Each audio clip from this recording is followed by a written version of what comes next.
Ahora, hasta aquí nuestros escuelas están de acuerdo. ¿Sí? Comparten el ideal de la ahimsa, comparten la idea de que los animales son merecedores de nuestra consideración ética. El punto de disensión viene a la hora de la pregunta, que es lo central. ¿Estamos justificados a consumir animales? ¿Es compatible el consumo de animales con el ahimsa? Por un lado tenemos a un budismo primitivo, a un budismo inicial, que nos dice que sí se puede. Sí podemos consumir animales y aún así dedicarnos a la ahimsa. Mientras tenemos a los jainas que se ponen en el lado opuesto. No es posible llevar una vida de ahimsa al tiempo que estamos consumiendo animales. Ahora podríamos preguntarnos, bueno, si los budistas, como acabamos de ver, toman el ahimsa como ideal, consideran que los animales sienten dolor y son sujetos de una vida, otra vez usando esos términos, ¿cómo pueden justificar los budistas el consumo de animales si comparten estas premisas con los jainas?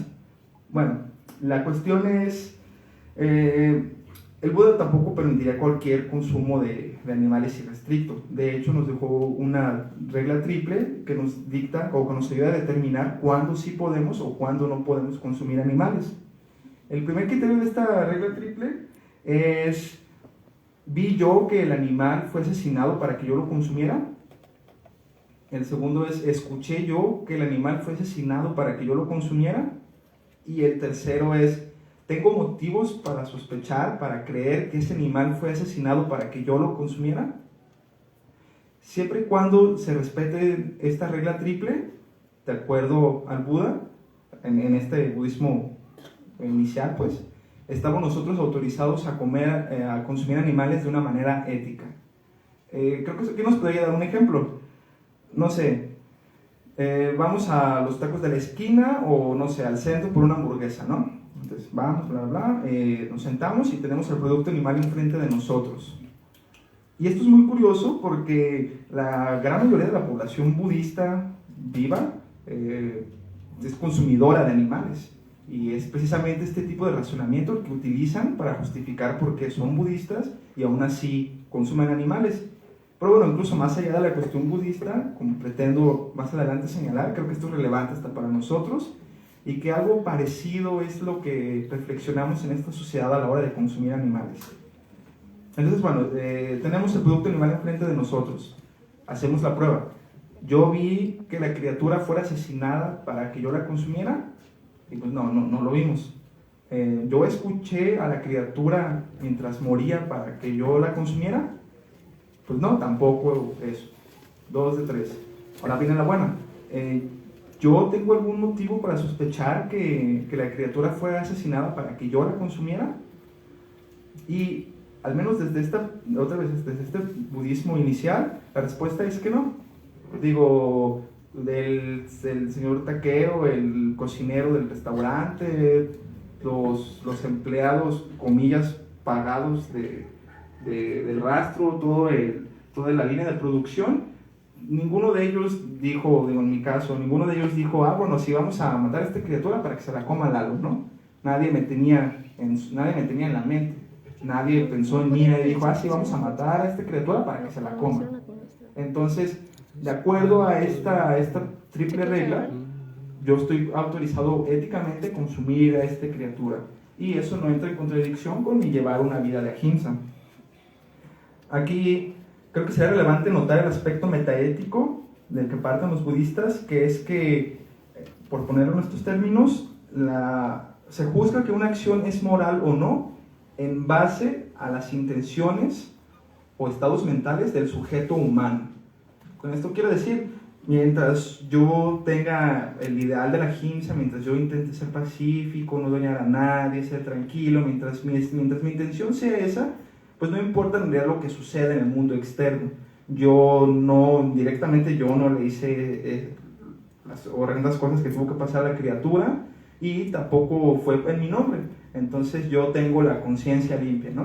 ¿Por qué? Porque lo importante son mis intenciones, es mi sentir, son mis emociones lo que determina la moralidad o no moralidad de una acción. Entonces estoy permitido, pues, a consumir este animal. Los jainas están en desacuerdo. están en desacuerdo con esto y acusan a los budistas de ser incongruentes en su perseguir el ahimsa y al mismo tiempo consumir animales. Pero ¿por qué dicen esto los jainas? Es muy interesante. De entrada disputan este principio metaético. Niegan que lo que determine la moralidad de una acción sean las intenciones del sujeto. Para los jainas, la moralidad de una acción depende de las consecuencias reales que ésta genera. Entonces, podemos decir que para los budistas el centro ético, el centro moral se encuentra en el humano, mientras que para los jainas no. ¿Está bien? Sacan al humano del centro. Por un segundo argumento que es muy relevante es que apuntan a la responsabilidad que tenemos como consumidores. Acusan a los budistas de ignorar o hacerse de la vista gorda con su responsabilidad en el mercado. Volviendo a nuestro ejemplo del restaurante o de los tacos, digamos, bueno, sí, la criatura no fue asesinada por mí, pero en tanto que yo soy un sujeto activo en el mercado, ese animal fue asesinado para un consumidor. Y sí, quizás ese consumidor no fui yo, pero pues en realidad sería ingenuo decir que yo no encarno a ese consumidor. El animal no pasó lo que pasó, la línea de producción no sucedió por alguien imaginario, alguien etéreo, fue por un consumidor de carne y hueso que iba a pagar con su dinero para él. Entonces los jainas acusan a los budistas de ser hipócritas en ese sentido y se quitan responsabilidad a sí mismos al negar el impacto que tienen sus acciones en el mercado.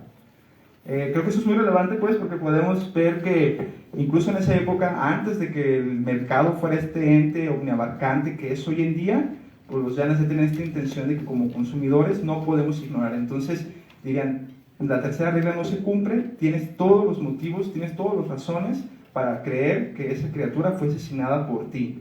Quizás no en tanto que ti como persona concreta, pero sí en tanto que consumidor. Y como tal, no puedes, bajo tus propias reglas budistas, no puedes consumir este alimento.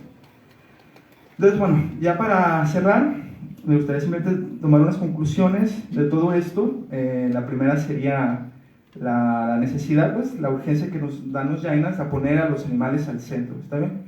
Más allá de las intuiciones que hasta cierto punto son de sentido común, por las que la mayoría de las personas, por ejemplo, yo antes de ser vegano pasaba, pues, yo no hice nada malo, yo no vi nada malo, pero es precisamente porque nuestra sociedad, nuestro mundo está hecho de una manera que no veamos los efectos de lo que estamos causando, mientras que pues, los jainas apuntan a que no puedo obviar esa responsabilidad.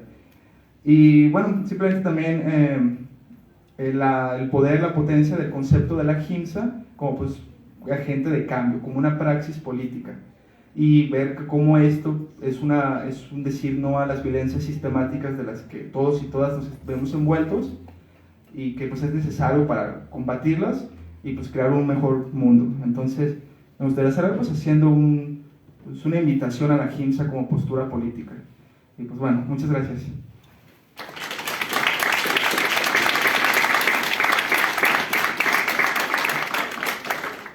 Muchas gracias a Eduardo. Nuestra siguiente ponente es Mónica Minerva Contreras Rodríguez. Ella es estudiante de la licenciatura de Estudios Políticos y Gobierno y es activista por los derechos de los animales desde 2018.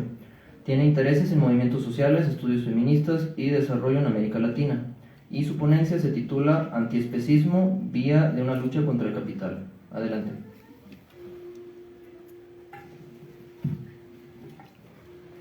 Hola, buenas tardes a todos y a todas. Pues yo voy a leer porque no tengo esa capacidad de disertación oral, pero pues espero que se entienda a dónde voy con esto. Bueno, primeramente empezar con un dato de que cada año 68.000 millones de animales terrestres y 2 billones de peces son asesinados para el consumo humano. En la Tierra somos 8.000 millones de personas en el mundo. Y me pregunto, y es una pregunta que deberíamos estarnos haciendo, de cómo es posible que podamos alimentar esa cantidad de animales, pero no acabar con el hambre mundial. Esto habla de una desigualdad distributiva, porque imagínense que toda esa cantidad de cultivo que se destina hacia los animales se distribuyera con toda la población. El capitalismo, entendido como una ideología que moldea el sistema económico, político y social, se basa en la acumulación incesante de capital, la propiedad privada y el libre mercado. En este sentido, ya el capital no solo es entendido en términos monetarios. La explotación ya existía desde antes del capitalismo, la podemos ver también en el feudalismo o en el esclavismo, pero la lógica de explotación capitalista tiene otras maneras de operar que resulta ser tan eficiente que muchas veces no la percibimos como explotación. En todas las sociedades, en todas las épocas a lo largo de la historia, desde la existencia de la humanidad no ha habido ni hay peor opresión que aquella que sufren los animales a manos de los humanos. Los animales han sido escasamente nombrados, sistemáticamente aislados, ontológicamente invisibilizados y brutalmente asesinados con normalidad. Si bien el origen de la explotación animal no se debe al capital, sino principalmente al antropocentrismo, es a causa del capital que se ha vuelto más cuantiosa, desmesurada y racionalizada esta explotación. Los animales han sido parte fundamental del desarrollo humano y fueron actores trascendentales para el desarrollo del capitalismo. Adam Smith los reconocía como trabajadores productivos y aunque Marx declaraba el trabajo como una característica exclusivamente humana, su fuerza motriz y su utilización en el trabajo como instrumentos y como medios para un fin es innegable. Jason Rival dice, sí, los caballos y el ganado podían ser capital fijo o instrumentos para la agricultura. Sí, los caballos y el ganado podían ser capital circulante o mercancías. Tenían tanto valor de uso como valor de cambio y pues con el progreso de la sociedad se tuvieron que buscar métodos que acrecentaran las ganancias, que produjeran mayor cantidad en menor tiempo, que entre 1700 y 1800 la media de peso del ganado se había duplicado. Entre 1850 y 1900 el número de vacas que trabajaban en los Estados Unidos, de vacas lecheras que trabajaban en los Estados Unidos se triplicó de 5 a 17 millones. Los caballos araban la tierra, sembraban, removían la tierra, llevaban maíz a las casas, los trillaban y los llevaban al mercado. Joseph Eve diseñó una máquina impulsada por caballos que limpiaba más de 130 kilos de algodón al día. Esto les ahorraba muchísimo trabajo a los humanos y eran los bueyes los que arrastraban los árboles talados en los bosques.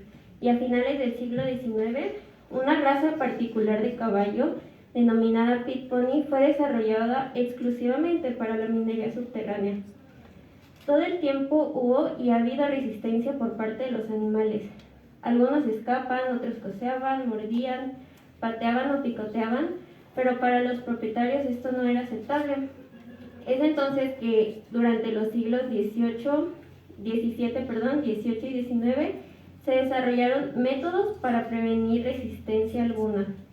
Se construyeron vallas y cercas para dificultar las fugas, se colocaron yugos de madera de forma triangular alrededor del cuello para dificultar sus movimientos, se les ataban zuecos de madera en las patas traseras para evitar que saltasen o corriesen.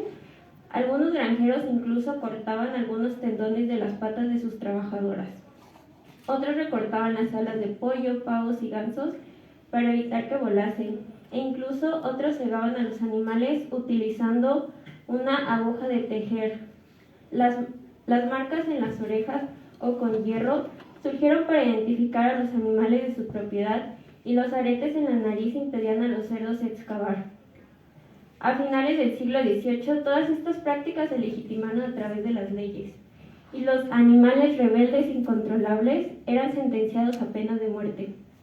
La clase trabajadora y los animales tienen un enemigo en común. Ambos se enfrentan a la clase capitalista dominante de forma antagónica como seres sufrientes, humillados, oprimidos y abandonados. El capitalismo desprecia cualquier forma de vida y busca rentabilidad en todo lo que puede. Es así como reconoce a los animales solamente como portadores materiales de valor, medios de producción y capital, y como medios de trabajo y sujetos de trabajo que son suministrados por la naturaleza de manera gratuita. Los animales son un mero recurso que explotar. Tal es así que existen disciplinas como la zootecnia, encargada de una serie de técnicas para la cría, mejora y explotación de los animales que son útiles al ser humano y cuya finalidad es la obtención del máximo rendimiento. La sociedad capitalista es la responsable más grande de la reificación social y la desconsideración de los animales. Son mercancías e instrumentos en todo el sentido de la palabra. Los intereses del animal por vivir, por no sentir dolor y buscar placer, pasan a segundo plano para cumplir los intereses de la clase capitalista y su economía. En un mercado competitivo con el modelo de producción en cadena, la explotación animal se intensifica, al igual que la reificación, es decir, la cosificación hacia los animales. La producción compulsiva de productos animales acarrea la afectación de la vida material de los animales.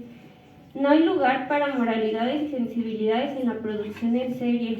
Esta requiere de despersonalizar y abstraer a los animales de su capacidad de sufrir. Esta manifestación de explotación animal es motivada principalmente por intereses económicos. La continuidad del especismo y hasta su naturalización se apoya en una serie de estrategias y mecanismos no exentos de intereses corporativos ni de manipulaciones. Nuestra vida ha sido dejada en manos de las corporaciones, las industrias alimentarias, de los gobiernos, de las farmacéuticas, que nos han engañado y nos han creado necesidades para seguir consumiendo los cuerpos muertos de animales que querían vivir. Mucho se nos dice que tenemos que comer cadáveres para estar saludables, pero el sistema sigue reforzando el mito de que la carne es necesaria para nuestra salud y lo seguirá haciendo mientras esa industria le genere ganancias. También el capitalismo lo sostiene el Estado, ese que legitima la explotación y la violencia, que actúa en pro de los intereses del capital y prácticamente se ha esfumado la independencia de acción de los gobiernos. Los gobiernos han sido subordinados al mercado. Institucionalmente, los animales tienen el carácter de propiedades, reduciendo los objetos tales como un celular o una televisión, negando así su capacidad de sentir, conocer, saberse consciente del mundo que los rodea y de satisfacer sus intereses, de tener experiencias de placer y evitar experiencias de dolor. Gary Francione destaca el nexo existente entre la explotación animal y el derecho de propiedad, que este derecho incluso es hasta considerado como un derecho humano. Estas estipulaciones están respaldadas en el marco legal. El gobierno se encarga de proteger los derechos de propiedad y en cuanto respecta, los animales son de las propiedades más importantes. El sistema judicial solo sirve a los intereses de una minoría privilegiada. El gobierno no solo beneficia a las clases dominantes, sino que tiene un enorme papel en el mito de la reproducción del mito de que necesitamos carne. Los gobiernos se jactan y dicen con orgullo ser países ganaderos y cuentan con subsidios para los alimentos de origen animal, porque de otra forma solo una parte mínima de la población podrá costearlos. Los medios de comunicación y la publicidad al servicio del poder también nos engañan cínicamente mostrando propaganda de animales felices siendo explotados. Nos venden la idea de vacas lecheras como si dieran leche porque sí, y no porque son violadas, obligadas a parir y separadas de su cría al nacer. Se han inventado términos para disfrazar la muerte. La alienación nos obliga a poner un nombre disfrazado tal como carne. De esta manera, despersonalizamos al animal de donde provino la carne y mercantilizamos la muerte. Los humanos no somos ni los únicos ni los más explotados bajo el capitalismo. Existe una triple explotación: a los animales, a los trabajadores y a la naturaleza. La explotación animal también implica altos costos medioambientales y sociales. El sistema capitalista legitima la desigualdad, destruye los bosques y contamina los ríos. Se talan hectáreas de bosques para los animales destinados a consumo humano, pero la carne producida es vendida a los ricos o exportada a los países más desarrollados. Asimismo, los trabajadores de los mataderos viven en una alienación extrema para ser capaces de asesinar criaturas que sufren y para desconectarlos de esta idea de que también nosotros poseemos un cuerpo. Los asalariados no suelen durar en estos trabajos. Hay muchos accidentes por los ritmos de producción y tienen tasas de enfermedades laborales altísimas en comparación con otros trabajos. Claramente los animales también padecen estrés, miedo y ansiedad producidos por la previsión de su muerte. Ellos saben su destino y están conscientes de que lo que vieron que pasó con sus compañeros les pasará a ellos también. Los animales están obligados a nacer, condenados a sufrir y destinados a morir. Su único fin es reproducirlos para asesinarlos. El especismo no es un hecho aislado del resto de formas de discriminación y expresión que existen en la sociedad. La explotación animal representa la relación de poder asimétrica y la estructura de dominio que se manifiesta en nuestra sociedad, tales como el clasismo, el racismo y el sexismo. El antiespecismo debe ser dotado de carácter político para evitar que sea absorbido por el sistema capitalista y que el veganismo termine siendo una forma más de mercado en la industria. Los animales humanos y no humanos nos enfrentamos a un enemigo común que es el capitalismo. Por ello resulta una contradicción entre pronunciarse anticapitalista y no ser antiespecista, y viceversa. Ser antiespecista pero no anticapitalista, porque esto sería negar la barbarie y justificar el sistema que oprime a los animales. La lucha por la liberación humana y por la liberación animal no son opuestas ni están peleadas. Otros mundos pueden ser posibles donde el camino de la liberación animal sea el camino de la liberación humana. Adorno y Horkheimer, para explicar o para tratar de para explicar la explotación en el sistema capitalista,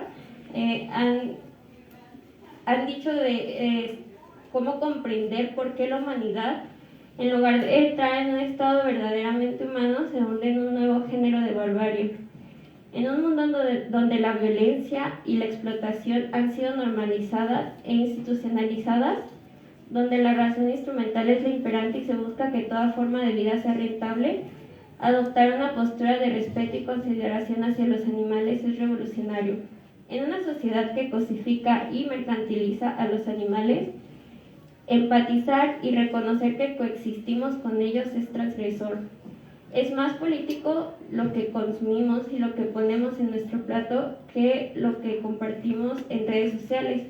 No debemos deslindarnos de nuestra responsabilidad como consumidores, ya que es como la ley básica del mercado de que la demanda genera una oferta. Y pues sería todo. Gracias.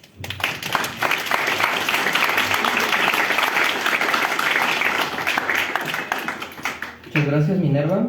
Bueno, a continuación vamos a pasar a la parte de preguntas. Si alguien del auditorio tiene alguna pregunta para alguno de los ponentes, puede hacerlo.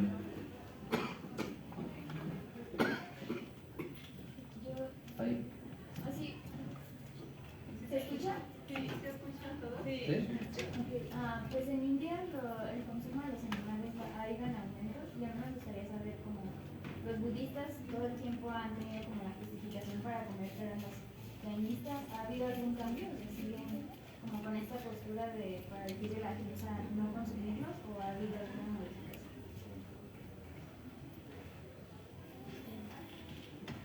Bueno, gracias por la pregunta. Sí, tristemente en la India, a pesar de que también es el país con el mayor porcentaje de vegetarianos en el mundo, pues es uno de los mayores productores de carne. Al interior del budismo la situación es compleja porque hay escuelas posteriores, sobre todo el budismo mahayana, respondiendo a las críticas jainas, se volvió explícitamente vegetariano también. Pero bueno, eso es como que todavía entre ellos no se ponen de acuerdo, y sí, en general el público budista, a pesar de que tiene de dónde agarrarse, sí es más insensible a este respecto. Pero la tradición jaina no, la tradición jaina sí se ha mantenido a lo largo de los siglos como explícita y decididamente vegetariana. Y lo curioso es que más bien la cuestión que están viviendo hoy en día es vegetariano o vegano. Por breves razones, creo que hay bastantes argumentos por qué un jaina debería de ser vegano y no solo vegetariano. Pero bueno, eso nos habla del nivel en el que está la discusión, ¿no? O sea, están tan en contra del consumo de la carne que pues eso ni siquiera entra en la discusión, y sí son decididamente, al menos son decididamente vegetarianos. Lástima que pues como son por porcentaje de población pocos, pues no tiene el efecto que uno esperaría. Pero sí. Muchas gracias. ¿Alguien más tiene...? Por ahí. Después de escuchar sus posturas sobre el capital y el especismo. Me gustaría escuchar también sus opiniones sobre la autogestión y el veganismo, cómo pues, podemos utilizarlo en favor de este.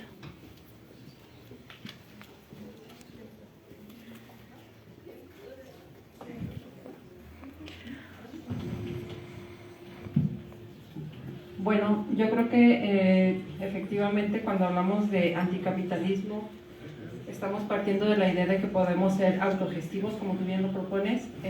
Las llamadas azoteas verdes o los huertos urbanos sin duda son parte de esa autogestión y bueno, suponemos que es muy importante saber plantar nuestros propios alimentos, ¿no? Más allá de lo que nos ofrece el mercado, ya que nos encontramos en situaciones límites.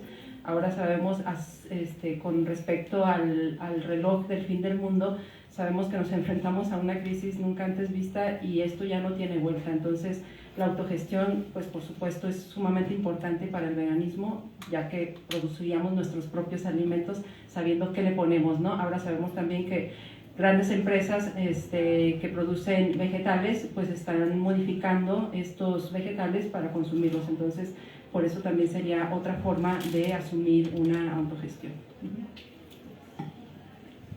Una disculpa, el maestro Alejandro Fuerte quiere dar un mensaje.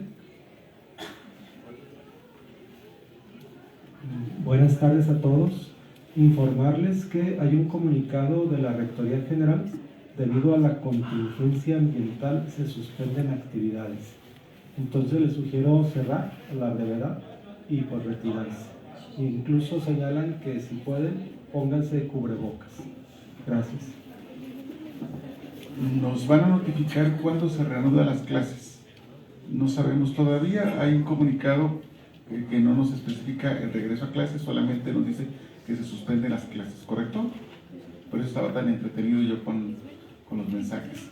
Entre pasillos se dice que las clases se reanudan mañana a las 2 de la tarde, las actividades normales. Hay que esperar a que las autoridades nos digan eso, ¿no?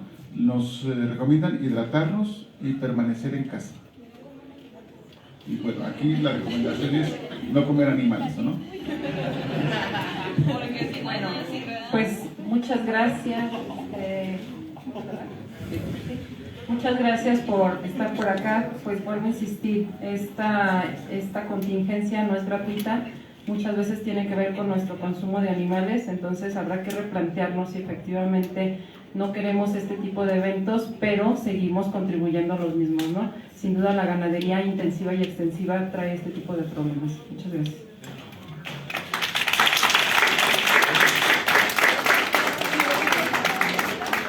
Perdón.